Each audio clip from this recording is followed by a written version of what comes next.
तो दोस्तों आज के सेशन में हम लोग बात करने वाले हैं डाटा इंटरप्रिटेशन के बारे में। डीआई की दोस्तों अगर वेटेज की बात की जाए तो प्रीलिम्स एग्जामिनेशन में 10 से 15 सवाल आप लोगों के पूछे जाते हैं और वहीं पर अगर मेंस देखा जाए तो मेंस में हमारा मोर देन 70% जो पेपर होता है वो डीआई से होता है। ठीक है, तो आज के इस सेशन में हम देखेंगे basic rules of DI, DI के बेसिक रूल्स क्या होते हैं। ठीक है, सबसे पहले दोस्तों यहाँ पर हम लोग समझ लेते हैं कि जो डीआई आता है डाटा इंटरप्रिटेशन होता है। ठीक है, कितने टाइप का होता है सबसे पहले देखा जाए तो लाइन ग्राफ होता है, बार ग्राफ होता है, टैबुलर डीआई होता है या फिर पाई चार्ट होता है। ये चार टाइप के डीआई हम लोगों के एग्जामिनेशन में देखने को मिलते हैं और एक डीआई में 5 सवाल पूछे जाते हैं। मतलब अगर आपके पेपर में लाइन ग्राफ आता है तो 5 क्वेश्चंस आएंगे वहां से, बार होगा तो 5 सवाल आएंगे, टैबुलर होगा तो 5 क्वेश्चंस होंगे, पाई चार्ट होगा तो 5 क्वेश्चंस होंगे। अगर पेपर को डिफिकल्ट बनाया जाए तो वहां पर कैसलेट डीआई भी देखने को मिलता है या फिर अर्थमेटिक बेस्ड डीआई भी देखने को मिलता है। आज के सेशन में हम कवर करेंगे इस टाइप के डीआई, लाइन हो, बार हो, टेबुलर हो, पाई चार्ट हो, कैसे आप लोगों को फास्ट सॉल्व करना होता है। अच्छा, एक और बात यहाँ पर कि सर ये चार टाइप के जो डीआई होते हैं इसमें किस टाइप के सवाल पूछे जाते हैं। देखो, डीआई का मतलब होता है कि डाटा को इंटरप्रिएट करना, डाटा को रिप्रेजेंट करने के तरीके होते हैं। इंटरप्रिएट आप लोगों को करना होता है और उसके बाद सवालों के आंसर्स देने होते हैं। जो क्वेश्चंस का लेवल होता है, क्वेश्चन पूछने का जो तरीका होता है वो होता है कि एक सवाल या दो सवाल आपको डेफिनेटली परसेंटेज बेस्ड देखने को मिलता है, जिसमें आपको परसेंटेज वैल्यूज कैलकुलेट करनी होती है। एक सवाल आप लोगों का रेशियो बेस्ड हो जाता है, जहां पर आपको रेशियो कैलकुलेट करना होगा। एक क्वेश्चन एवरेज बेस्ड हो जाता है और दो सवाल जो होते हैं, फोर्थ एंड फिफ्थ क्वेश्चन जो होगा वो मिसलेनियस हो जाएगा, दैट मीन्स डाटा बेस्ड हो जाएगा। मतलब कहने का ये है दोस्तों कि यहाँ पर आप लोगों को अगर line graph, bar graph, tabular, pie chart कोई भी डीआई देखने को मिलता है तो ये तो डाटा को रिप्रेजेंट कर देता है। अब आपको उस डाटा का यूज करके इस टाइप के क्वेश्चंस को सॉल्व करना होता है। ठीक है, परसेंटेज में कोई वैल्यू किसी वैल्यू से कितना परसेंट ज्यादा है, कितना परसेंट कम है, कितना परसेंट है, कितना परसेंट ए बी का है, कितना परसेंट बी ए का है, अगर ए और बी का वैल्यू दे रखा होता है ये आपको पता होना चाहिए। रेशियो, सिंपल रेशियो कैलकुलेट करना होता है। एवरेज के बारे में आपको पता है, sum divide by number of terms average बन जाएगा। एंड मिसलिनियस में आप लोगों को कैलकुलेशन करना होता है। परसेंटेज में कई बार गलतियां होती है तो पहले परसेंटेज की कॉन्सेप्ट को हम समझते हैं और उसके बाद डीआई का प्रैक्टिस करना स्टार्ट करते हैं। दोस्तों जैसे परसेंटेज की अगर बात की जाए, आप लोगों के सामने दो वैल्यू दे दी मैंने, value a and value b. ठीक है, ए और बी का हम लोग वैल्यू रख देते हैं। सपोज इसका वैल्यू 20 है और इसका वैल्यू 30 है। ठीक है, 20 एंड 30 है। अब सवाल ऐसा बन जाता है कि A is what percent of B, A is what percent of B. Second बनता है A is how much percent less than B, या फिर बन जाता है B is how much percent more than A. ये आपके सामने सवाल बन गए। अब आपको ना तीनों ही टाइप के सवालों में डिफरेंस समझ में आना चाहिए। पहले सवाल ने पूछा A is what percent of B, मतलब ए बी का कितना परसेंट है। तो सर जो ए है वो 20 है और बी कितना है 30 है, तो ए जो है वो बी का कितना परसेंट है इनटू 100। आप इसको सॉल्व कर देंगे दोस्तों, ये बन जाएगा 66 2/3%। ठीक है, सिमिलर अगले सवाल में पूछा A is how much percent less than B, मतलब ये जो ए है वो बी से कितना कम है। आप देख पा रहे हैं 20 और 30 10 कम है, इससे बी से डिवाइड बाय 30 इंटू 100, यहां पर आपका आंसर हो जाएगा 33.33%। और वहीं पर आगे देखा जाए B is how much percent more than A, B A से कितना ज्यादा है। इस बार आपको ये देखना है कि बी जो है वो ए से कितना ज्यादा है, कंपैरिजन ए से होगा ना। कंपैरिजन में वापस 30 मत लिख देना, ऐसी गलती मत कर देना, 10/30 इंटू 100 गलत हो जाएगा। सवाल में पूछा गया कि बी जो है वो ए से कितना ज्यादा है, 10 ज्यादा है। कंपैरिजन किससे होगा सर, ए से होगा, डिवाइड बाय 20 इंटू 100, आपका जो आंसर हो जाएगा 50% होगा। तो दोस्तों प्रीलिम्स में एक सवाल परसेंटेज बेस पर इस टाइप का जरूर आएगा, जिसमें आप लोगों को डाटा देखना होगा और डाटा को देखने के बाद पूछ सकता है कि ये इससे कितना परसेंट ज्यादा है, कितना परसेंट कम है, ये इसका कितना परसेंट है। तीनों चीजें आपकी क्लियर होना चाहिए, एक नंबर यहाँ पर फिक्स हो जाता है। ठीक है। चलो इसी के साथ सर एक और पैटर्न जो देखने को मिलता है, जैसे हमने लाइन ग्राफ के बारे में देखा, लाइन ग्राफ में आपको लाइन ग्राफ दे रखा होगा, डाटा दे रखा होगा, आपको कैलकुलेशन करना होगा। बार ग्राफ में भी सिमिलर ऐसा ही होता है। टेबुलर में डायरेक्ट टेबल दे रखा है, उसमें दिक्कत नहीं होता है, बट यहाँ पर एक और डीआई जो बनता है वो बनता है पाई चार्ट। अब पाई चार्ट में ना कई बार आप लोगों को कन्वर्जन करना होता है कि डिग्री से परसेंटेज और परसेंटेज से डिग्री में। तो एक बार कन्वर्जन देख लेते हैं कि अगर पाई चार्ट का कन्वर्जन वाला सवाल आ जाता है तो उसको आसानी से कैसे बनाएंगे। फॉर एन एग्जाम्पल, एक सर्कल बना दिया हम लोगों ने, एक और सर्कल ले लेते हैं, ठीक है। इसमें आपको वैल्यूज दे रखे हैं, सपोज यहाँ पर डिवाइड कर देते हैं इसको, ठीक है, ए बी एंड सी। ये हमने ले लिया 25%, ठीक है, और ये ले लिया सपोज 45%। तो ये हो गया अपने पास कितना 70, और ये हो गया 30%।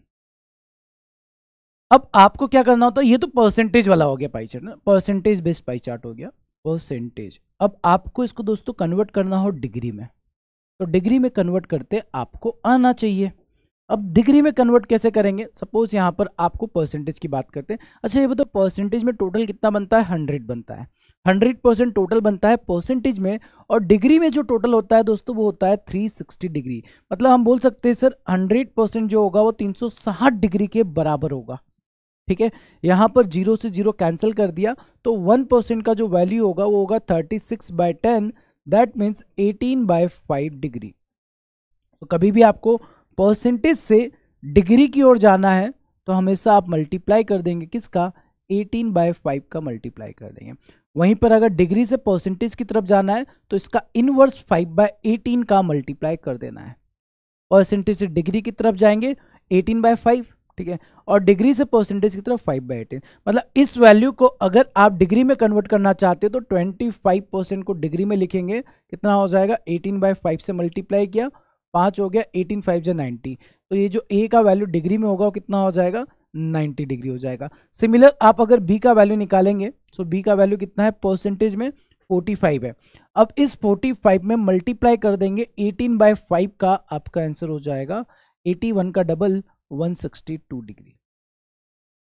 इसको अगर कन्वर्ट करते ये कितना हो जाएगा, 18/5, 5 18 हो जाएगा ये। अच्छा 45% दे रखा है और 18 हो चुका है हम लोगों के पास, ठीक है, तो ये कितना हो जाएगा, 162 हो जाएगा। 30% को अब कन्वर्ट कर लेते हैं हम लोग, तो 30% को कन्वर्ट करेंगे दोस्तों, कितना होगा, 30 × 18/5, 5 से कैंसिल किया, 6 हो गया, 8 6 48 का 8 केरिया है 4, 108 हो गया। तो ये डिग्री में आप लोगों को यहाँ पर वैल्यूज मिल चुके हैं। ये ए का डिग्री वैल्यू हो गया दोस्तों, ये बी का हो गया और ये सी का हो गया। कहने का मतलब बहुत सिंपल है, जैसे हम स्पीड टाइम एंड डिस्टेंस में किलोमीटर पर आवर से मीटर पर सेकंड में कन्वर्ट करते थे, 5/18 का मल्टीप्लाई करते थे, या मीटर पर सेकंड से किलोमीटर पर आवर की तरफ कन्वर्ट करते थे तो 18/5 का मल्टीप्लाई करते थे। वैसे ही यहाँ पर अगर आपको परसेंटेज से डिग्री की ओर जाना है 18/5 का मल्टीप्लाई करना है, डिग्री से परसेंटेज की ओर जाना है 5/18 का मल्टीप्लाई कर देना है, ठीक है। अगर ये भूल जाते हैं, कंफ्यूजन होता है, तो सीधा सिंपल सा लिखेंगे 100% इक्वल टू 360 डिग्री, वहां से कैलकुलेशन आप कर सकते हैं, ठीक है। तो ये अभी हम लोगों ने कुछ बेसिक पॉइंट्स को समझा है कि क्या क्या चीज़ों का आपको डीआई को बनाते वक्त ध्यान रखना है। अच्छा एक और चीज़ डाटा इंटरप्रिटेशन में ये होती है सर, अननेसेसरी कैलकुलेशन। कई बार बहुत ज़्यादा कैलकुलेशन नहीं करना होता है, फिर भी हम लोग उसको पूरा कैलकुलेशन कर करके लास्ट तक पहुँचते हैं और आंसर निकालते हैं, जबकि आंसर आपके सामने होता है। तो ये मिस्टेक्स आपको नहीं करनी, और ये मिस्टेक तभी कम हो सकती है जब आप उसका रिवीजन बहुत ज़्यादा करेंगे, प्रैक्टिस ज़्यादा करेंगे, ठीक है। चलिए आइए स्टार्ट करते हैं, आते हैं अपने पहले सवाल की ओर दोस्तों। आज के सेशन का फर्स्ट यही आप सभी के सामने ये रहा। अब ये ना जो बार ग्राफ दे रखा है, बट ये जो बार ग्राफ है वो कैसा है, हॉरिजेंटल बार ग्राफ है। मतलब यहाँ पर जो डाटा दे रखा है आप लोगों को हॉरिजेंटल की फॉर्म में दे रखा है। सबसे पहले यहाँ पर देखेंगे क्या क्या दे रखा है, कॉमर्स, साइंस एंड आर्ट। दोस्तों एक बात का ध्यान रखना, हमेशा डायरेक्शन को पढ़ेंगे हम लोग, है ना। यहाँ पर बहुत से स्टूडेंट डायरेक्शन को ठीक से पढ़ते नहीं है, सवाल बनाते फिर आंसर नहीं आता, सोचते आंसर CND होगा। कई बार डाटा जो दिया होता है डायरेक्शन में दिया होता है। डायरेक्शन यहाँ पर क्या दिया है, study the following graph carefully and answer accordingly. The following graph show the percentage of total number of student of class 11th and 12th in 3 different discipline in certain school from the year 2016 to 2021। मतलब आपको यहाँ पर 2016 से लेकर 2021 तक का data given है, ठीक है। कॉमर्स, साइंस एंड आर्ट, सबसे पहला वाला कॉमर्स का वैल्यू साइंस है, उसके बाद आर्ट्स है। लाइक यहाँ पर अगर देखा जाए तो कॉमर्स का वैल्यू कितना बन रहा है, 35 बन रहा है। आर्ट्स का वैल्यू कितना बन रहा है, साइंस का वैल्यू कितना बन रहा है दोस्तों, साइंस का वैल्यू 40 बन रहा है, और उसके बाद आर्ट का वैल्यू कितना बन रहा है, 25 बन रहा है। अब देखिए ये आपके ऊपर है, क्या आप डायरेक्टली आंखों से ऑब्जर्वेशन कर पा रहे हैं। वैसे गलतियां होती है डायरेक्ट डीआई को देखकर बनाने में, बेटर होगा कि इस बार ग्राफ को अगर आप टेबल फॉर्म में कन्वर्ट कर लें तो कोई गलतियां नहीं हो। आप क्या करेंगे, थोड़ा सा टाइम लगेगा, बट अगर इसको टेबल में कन्वर्ट कर लिया ना, उसके बाद सवाल बनाया, सवाल में मिस्टेक्स होने के चांसेस कम हो जाते हैं। तो कभी भी बार ग्राफ हो या लाइन ग्राफ हो, आप उसको क्या करेंगे, टेबुलर फॉर्म में कन्वर्ट कर लेंगे। ठीक है, चलिए, तो ये डाटा आप लोगों को गिवन होगा, इसको आप नोट डाउन कर लेंगे और उसके बाद क्वेश्चन का प्रैक्टिस करते हैं। ठीक है, कौन कौन सी स्ट्रीम है, कॉमर्स, साइंस एंड आर्ट्स। चलो आते हैं दोस्तों पहले सवाल की ओर। फर्स्ट क्वेश्चन ये रहा आपके सामने। सवाल में दिया है इन 2018 के बारे में बोला है, there were 900 student in science stream. Science stream में 900 टोटल स्टूडेंट गिवन है। Then find the ratio of numbers of student in commerce to the number of student in arts in that year. मतलब उसी साल में आपको commerce and arts के जो student होंगे उसका रेशियो निकालना है। ठीक है, तो कौन से साल की बात चल रही है सर, 2018 की। अब देखो 2018 में आपको कैलकुलेट क्या करना है, ये सोचो, कॉमर्स एंड आर्ट्स का रेशियो, ये कॉमर्स कितना बन रहा है 30 एंड आर्ट्स का वैल्यू कितना बन रहा है, आर्ट का वैल्यू बन रहा है 25% में। और यहाँ पर अगर साइंस स्ट्रीम का परसेंटेज देखें तो कितना बन रहा है, 45% बन रहा है। और ये 45% का वैल्यू हमको गिवन है 900, बट उसका कोई यूज नहीं है। आपको तो रेशियो निकालना है ना, तो रेशियो किसका निकालना है सर, कॉमर्स एंड आर्ट्स का निकालना है।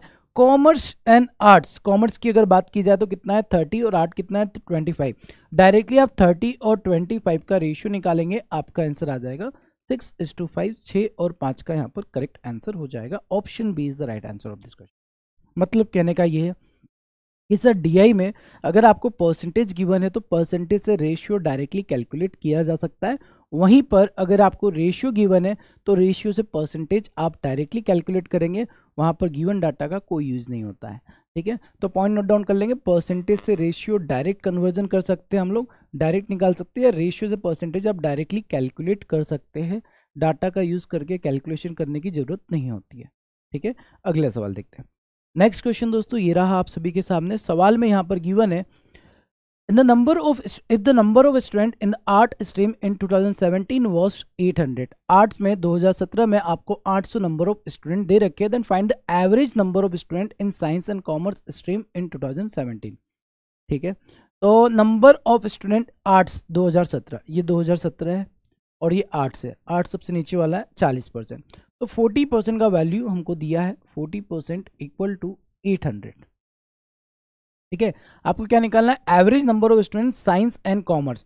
साइंस एंड कॉमर्स का एवरेज निकालना है, ये साइंस हो गया और ये कॉमर्स हो गया। साइंस और कॉमर्स का वैल्यू 35 और 25 कितना हो जाएगा, 35% प्लस 25%, ये आपका बन जाएगा 60%। 60 divide by 2, average value in percentage कितना होगा, 30% होगा। अब देखिए ये बात आपको क्लियर है, आप 40% का वैल्यू जानते, 800 है, आप 30% का वैल्यू निकालेंगे। 30% का जो वैल्यू हो जाएगा वो कितना हो जाएगा, 1% का वैल्यू 20, 30% का वैल्यू 30 इंटू 20, आपका आंसर हो गया 600। 600 is the right answer. None of this को आपको टिक कर देना है। अब देखिए यहाँ पर ऐसा बिल्कुल नहीं करेंगे सर, पहले 40% का वैल्यू 800 दे रखा है, तो पहले हम लोग कॉमर्स का वैल्यू निकालेंगे, फिर साइंस का वैल्यू निकालेंगे, फिर उनको ऐड करके एवरेज निकालेंगे। टाइम लगता है। अगर यहाँ तो कैलकुलेशन ईजी है तो इतना टाइम नहीं लगेगा, बट कई बार टाइम बहुत ज़्यादा लग जाता है। तो बेटर होता है कि अगर आपको एवरेज में वैल्यू दे रखी है तो एवरेज को भी एवरेज वैल्यू दे रखी है परसेंटेज में, तो एवरेज को परसेंटेज में कैलकुलेट कर लो। एवरेज को अगर आप परसेंटेज में कैलकुलेट करेंगे और परसेंटेज से परसेंटेज फिर डायरेक्टली कैलकुलेशन हो जाएगा। ठीक है, चलिए आगे मूव करते हैं दोस्तों, नेक्स्ट क्वेश्चन पर आते हैं। अगला सवाल देखिए। अब सवाल में बोला गया है 2019 से 2020 तक 20% का total number of student increase हो रहा है। मतलब बात को समझो, 2019 से आप अगर 2020 में जाते हैं तो 20% टोटल नंबर ऑफ स्टूडेंट का इंक्रीमेंट हो रहा है। आगे आपसे बोला गया है if the number of science student 2020 is 600, then find the total number of student art stream 2019। Arts में 2019 में कितने स्टूडेंट होंगे। अच्छा एक बात बताओ, उसने सवाल में बोला है कि 2019 से 2020 तक, इसको ध्यान से समझना थोड़ा सा, 2019 से 2020 तक total number of student 20% increase हो रहा है। तो अगर total number of student 20% increase होता है तो क्या मैं ये बोल सकता हूँ कि कॉमर्स में भी 20% होगा। साइंस में भी 20% होगा और आर्ट्स में भी 20% होगा। अगर इसमें किसी को डाउट होता है ना, कोई भी नंबर लेकर रख लिया करो। जैसे हमने एक नंबर ले लिया 100 और एक नंबर ले लिया 200, दोनों का सम कर दिया, कितना हो गया 300। अगर मैं इसको 20% बढ़ाता हूँ तो 20 होगा, इसको 20% बढ़ाया 40 हो गया, और इसको 20% बढ़ाया 60 हो गया। देखो इन दोनों का सम करने पर 60 हो रहा है। मतलब अगर आप पूरे नंबर को 20% से इंक्रीज करते तो इंडिविजुअल नंबर भी 20% से ही इंक्रीज होता है। सवाल खत्म हो गया। ठीक है, मतलब ये है कि अगर आपने 20% टोटल नंबर ऑफ स्टूडेंट को इंक्रीज किया है, इसका मतलब आपने साइंस वाले स्टूडेंट्स को भी 20% इंक्रीज किया होगा। तो 2019 में और 2020 में साइंस की बात कर लेते हैं। तो देखो 20% अगर इंक्रीज करते तो 2019 में अगर 5 यूनिट साइंस के स्टूडेंट थे तो 20 में हो जाएंगे 6 यूनिट, क्योंकि आपने 20% बढ़ा दिया है। सवाल में बोला गया 2020 में 6 का वैल्यू कितना है, 600 है। 6 का वैल्यू कितना है, 600 है। तो ये बताओ 5 का वैल्यू कितना हो जाएगा, 500। दैट मीन्स 2019 में साइंस स्ट्रीम में टोटल नंबर ऑफ स्टूडेंट कितने हो गए, 500 हो गए। अब देखते हैं आगे क्या बोला है। Number of student in arts stream. अब 2019 की बात करते हैं दोस्तों। 2019 में साइंस में जो नंबर ऑफ स्टूडेंट थे वो 30% है। 30% का वैल्यू आपको पता है कितना है, 500 है। 30% का वैल्यू कितना है दोस्तों, 500 है। ठीक है, साइंस स्ट्रीम 500 ही हो रहा है। 2019 साइंस स्ट्रीम जो है वो कितना है, ठीक है सर, साइंस का जो स्ट्रीम है रेड कलर 30% है। ठीक है, आपको क्या निकालना है सर, आपको निकालना है आर्ट्स का वैल्यू। आर्ट कितना है, 2019 में बात चल रही है, आर्ट्स का वैल्यू 25 है।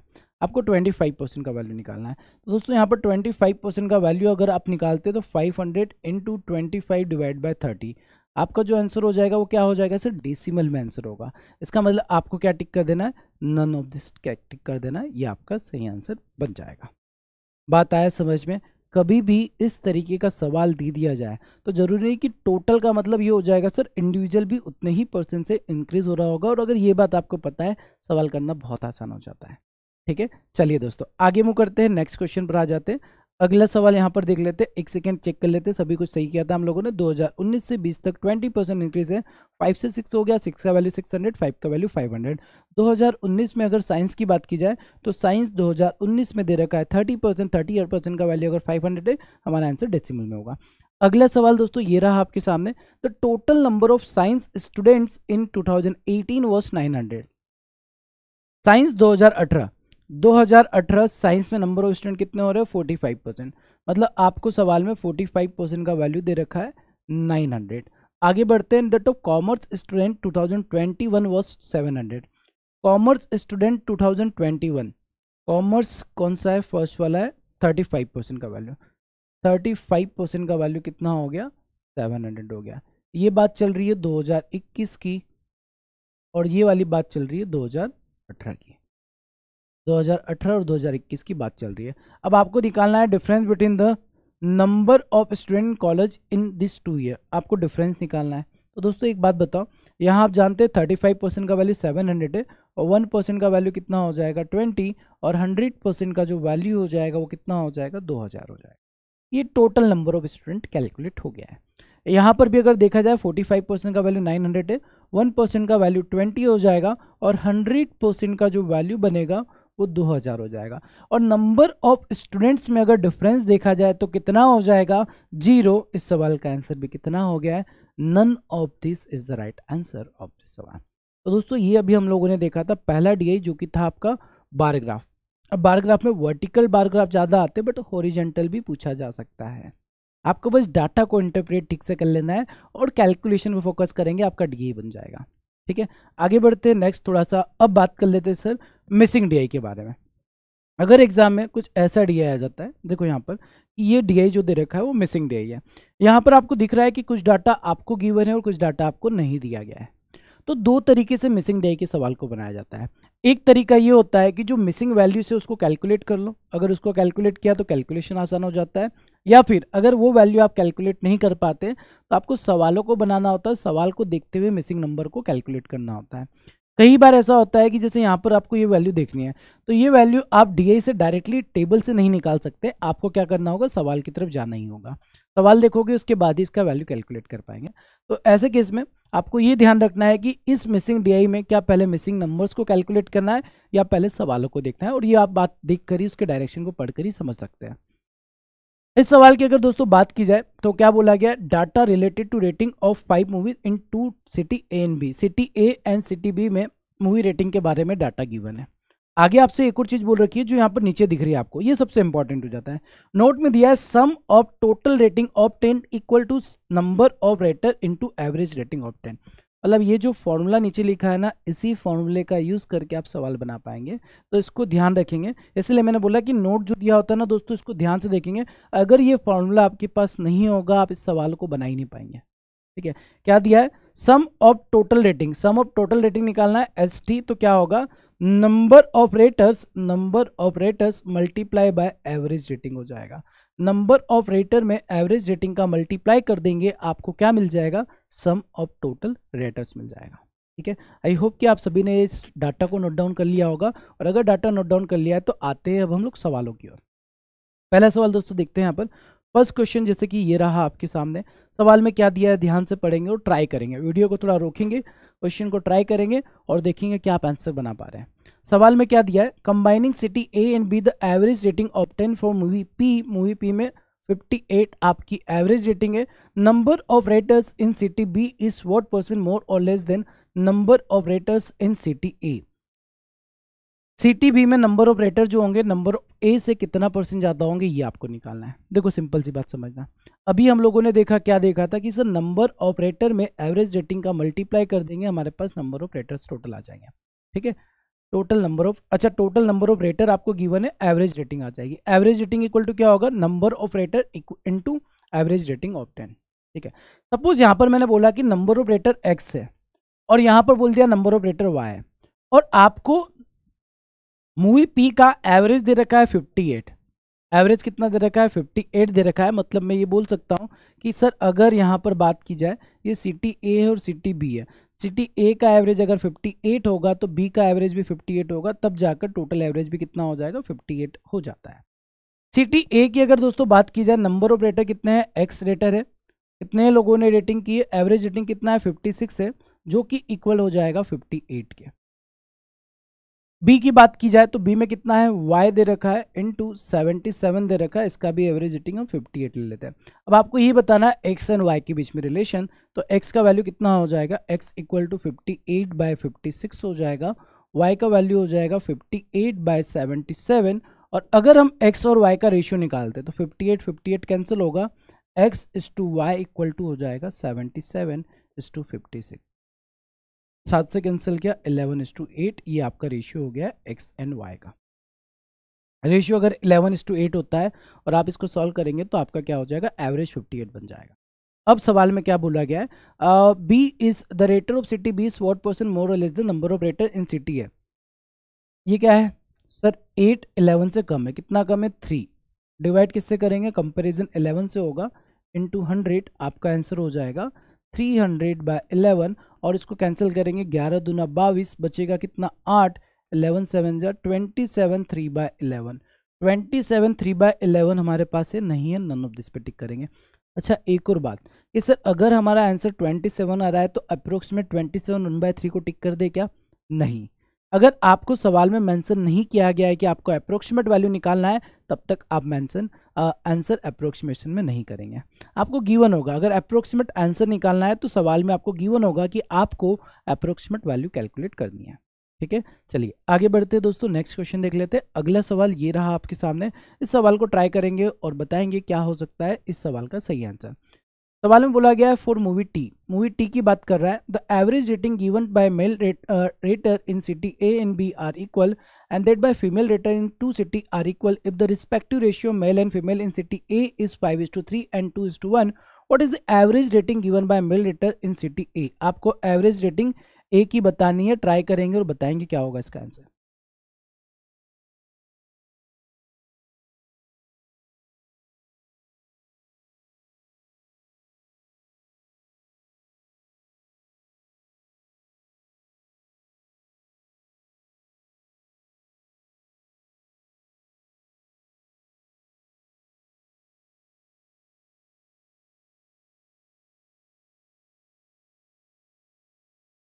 आपको यहाँ पर कैलकुलेट करनी है average rating given by male rater in city ए।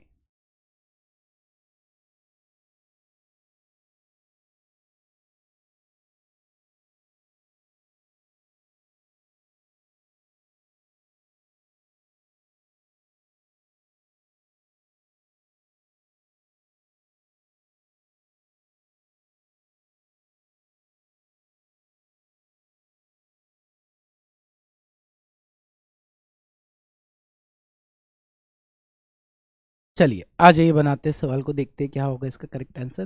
देखो भाई सबसे पहले क्या बोल रखा है, मूवी टी के बारे में बोला। टी की तरफ देखो आप, टी ये रहा, नंबर ऑफ रेटर कितने हैं 80, एवरेज रेटिंग आपको दे रखी है 42.75। नंबर ऑफ रेटर आपको सिटी बी में, ये सिटी ए का डाटा है और ये सिटी बी का डाटा है। अब देखो सिटी ए की अगर बात की जाए और बी की बात की जाए, ए एंड बी की, यहाँ पर मेल और फीमेल होगा, यहाँ पर भी मेल और फीमेल का वैल्यू होगा। देखो सिटी ए में मेल एंड फीमेल का रेशियो 5 और 3 दे रखा है, जबकि टोटल दे रखा है 80। 80 को 5 और 3 के रेशियो में ब्रेक करेंगे 50 एंड 30 हो जाएगा, राइट। सिमिलर अगर सिटी बी की बात की जाए, टोटल 90 है, 90 को आपको डिवाइड करना है किस रेशियो में, 2 और 1 के रेशियो में, ये हो जाएगा 60 और ये हो जाएगा 30। अब suppose average rating in city A, male employ जो है या मेल पर्सन जो है उनका एवरेज रेटिंग हम लोग सिटी ए में मेल का एवरेज ले लेते हैं एक्स।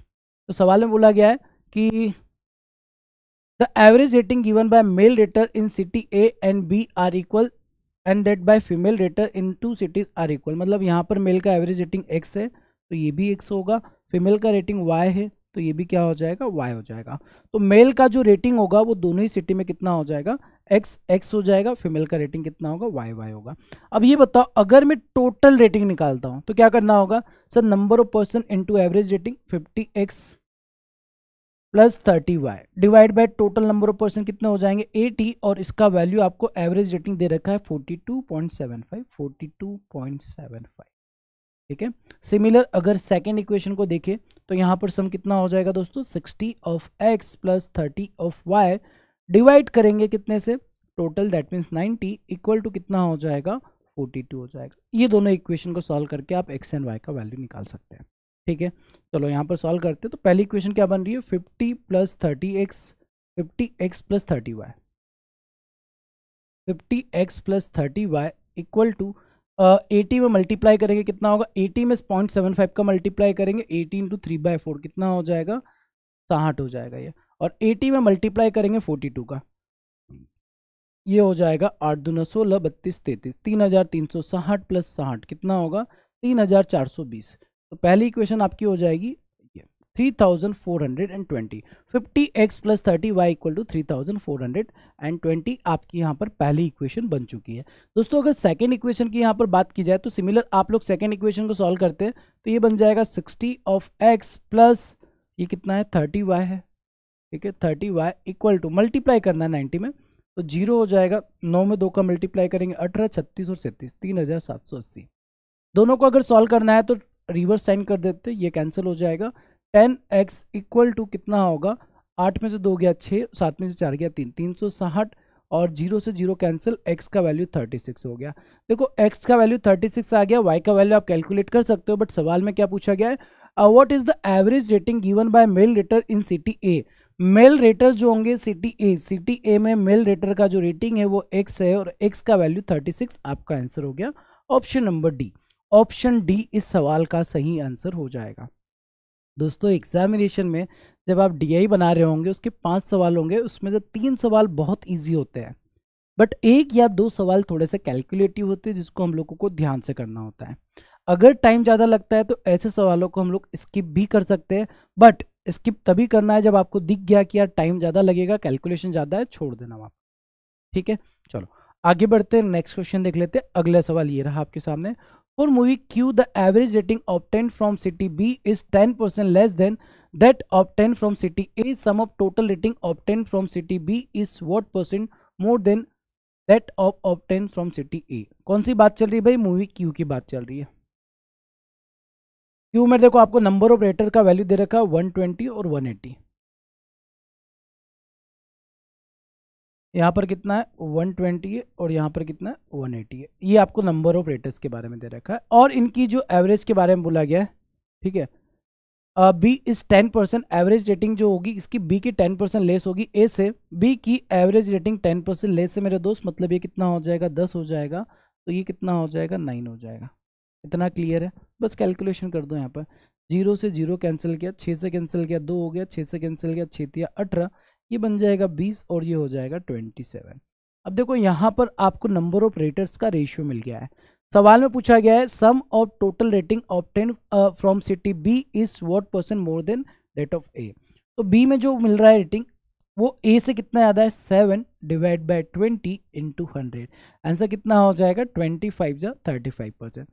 35% इस सवाल का सही आंसर हो जाएगा। ऑप्शन में नहीं है नन ऑफ दिस, या दो ऑप्शन सेम होगा, यहाँ 35 होना चाहिए था, 32 नहीं होगा। 35% is the right answer of this question. तो देखो बात सिंपल सी है, यहाँ पर अगर आप एवरेज रेटिंग में, टोटल रेटर्स में, या फिर आप लोगों के जो नंबर ऑफ लेटर है अगर इसमें कंफ्यूज होते हैं, तो इसीलिए मैंने बोला कि स्टार्टिंग का जो नोट दिया था, जो फॉर्मूला दिया था, उसको बहुत अच्छे से समझना होगा, क्योंकि पूरा डीआई उसी फॉर्मूले उसी नोट पर बेस्ड है। वो चीज़ आपको क्लियर होनी चाहिए, उसके बाद आप सवालों को बना पाएंगे। अगर वो क्लियर नहीं है, आप सवाल को हिला भी नहीं पाएंगे। ठीक है, चलो। इनकम एक्सपेंडिचर में से फॉर्मूले बेस्ड क्वेश्चन बहुत पूछे जाते हैं। इनकम हो गया, एक्सपेंडिचर हो गया, प्रॉफिट हो गया, या फिर सेविंग इनकम एक्सपेंडिचर होता है, तो वहाँ पर खुद का बना हुआ एक फॉर्मूला होता है और उसी फॉर्मूले पर बेस्ड आपको सवाल बनाने होते हैं।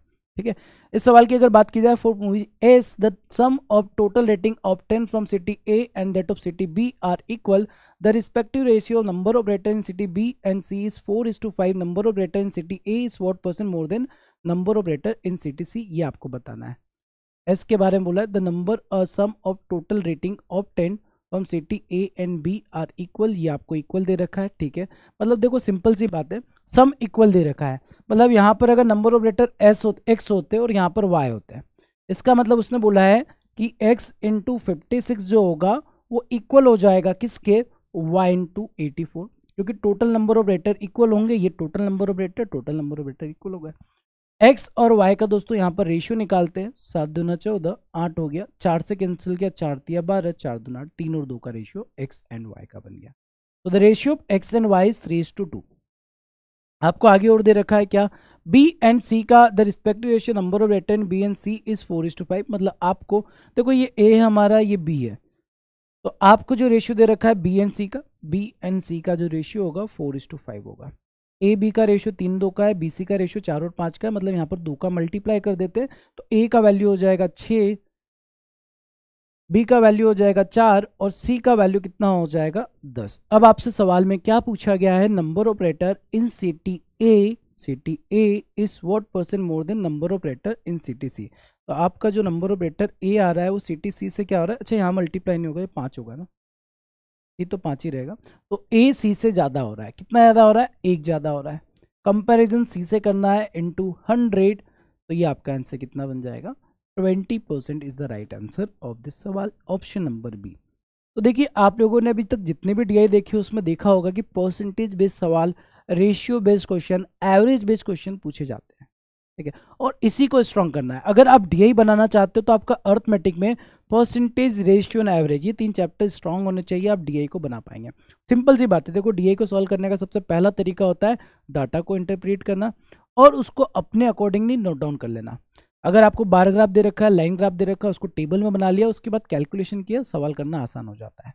ठीक है, चलिए, तो दोस्तों ये था आज का अपना डीआई का क्लास, जिसमें हम लोगों ने प्रीलिम्स लेवल के सारे डीआई के टाइप के क्वेश्चंस को देखा है, कैसे डील करना है आप लोगों को। बस कॉन्सेप्ट आपको पता है, अननेसेसरी कैलकुलेशन से बचे, है ना, जहां पर कैलकुलेशन ज़्यादा ना हो वहां ज़्यादा कैलकुलेशन ना हो जाए, इस बारे में ध्यान रखेंगे।